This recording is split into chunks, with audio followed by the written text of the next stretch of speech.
Hello all எல்லாரும் எப்படி இருக்கீங்க? நல்லா இருக்கீங்கன்னு நம்புறேன். ஸோ இவ்வளோ நாள் நான் வீடியோ போடாததுக்கு ஃபஸ்ட்டு நான் சாரி கேட்டுக்கிறேன். ஏன்னா நான் இந்தியாவிலேருந்து இங்கே வந்ததுக்கப்புறம் எனக்கு கொஞ்சம் உடம்பு முடியாமல் போயிடுச்சு. அண்ட் ரொம்ப கோல்ட் ஆயிடுச்சு. ஸோ தொண்டைலாம் கட்டிக்கிச்சு. அதனால பேச முடியல. ஸோ இன்றைக்கி நம்ம என்ன பார்க்க போகிறோம்னா, நான் கடைசியாக இந்தியாவிலேருந்து 2 வீக்ஸோட அந்த விளாக் தான் நம்ம பார்க்க போகிறோம்.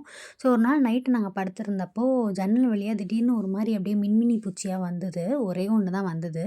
ஸோ அத புடிச்சு அது எப்படி எரியுது அப்படின்னு சொல்லி ஆராய்ச்சி பண்ணிட்டு இருந்தோம் நானும் என் ஹஸ்பண்டும்.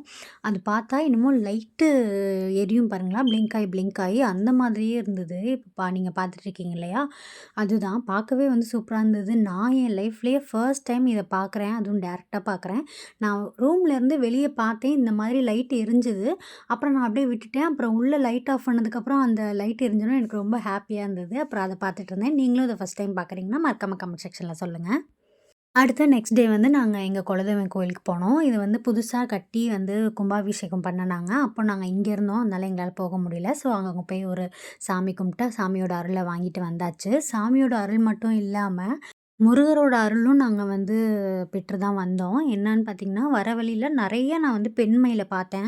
என் ஹஸ்பண்ட்ட சொல்லிட்டே இருந்தேன். நான் இதுவரை ஆண் மயில இந்த மாதிரி தோகை விரிச்சு பார்த்ததே இல்லன்னு சொல்லி பேசிட்டே வந்துட்டு இருந்தோம். கரெக்ட்டா ஒரு மயில் விரிச்சிருந்தது. செம்ம ஹேப்பியா இருந்தது.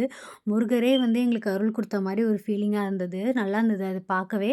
பட் என்ன எனக்கு இன்னொரு ஆசைன்னா, அது விரிக்கிறப்ப, அத மூடுறப்ப பார்க்கணும்னு ஒரு ஆசை. ஸோ அத தான் நான் எதிர்பார்த்துருந்தேன். பட் அதுக்கப்புறம் நெறைய நான் பெண் மயில தான் பார்த்தேன். ஆண் மயிலே ரொம்ப இல்ல. இது ஒண்ணு தான் இருந்தது. அப்புறம் இன்னொரு இடத்துல இருந்தது. பட் அத எடுக்கல. இது விரிச்சிருந்தவும் இத தான் எடுத்தேன். அடுத்து நான் இந்த ரீல்ஸ்லலாம் பார்த்தேன். அவங்க பெட்ஸ நெறைய பேரு அத முக்கியமா நாய் அத ஒடியாடுறப்போ அத வீடியோ எடுத்து, "என்ன கொற எம் போறப்பில் அத்தனைக்கும் நான் பொறுப்பா" அப்படிங்கிற அந்த ரீல்ஸ போடுவாங்க. அத நானும் பண்ணலான்னு சொல்லி எங்க ராக்கி பாய் எடுத்தா, அவன் எப்படி ஒடியாடுறான் பாருங்களேன்.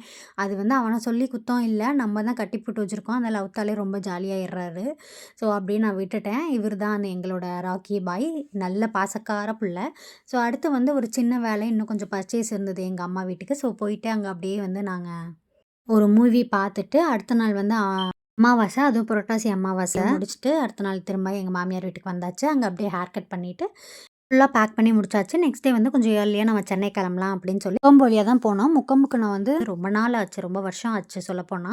ஸோ அந்த வழியா போனது எனக்கு ரொம்பவே ஹேப்பியா இருந்தது. அப்புறம் அப்படியே அங்கேருந்து போய் எங்க ஊர் லால்குடி. ஸோ அங்க போய் அம்மாவையும், அப்பாவையும் பிக்கப் பண்ணி அங்கேயும் கொஞ்சம் லக்கேஜ் இருக்கு. அம்மா குடுத்த மசாலாஸ் எல்லாமே அங்க ஒரு லக்கேஜில வச்சுட்டு வந்தாச்சு. அதையும் எடுத்துட்டு அப்படியே அம்மாவையும், அப்பாவையும் கூட்டிட்டு சென்னை எங்களோட பர்ச்சேஸையும் முடிச்சாச்சு. இதுதான் அந்த 2 வீக்ஸோட விளாக். இது பிடிச்சிருந்தா லைக் பண்ணுங்க. டாட்டா பாய்.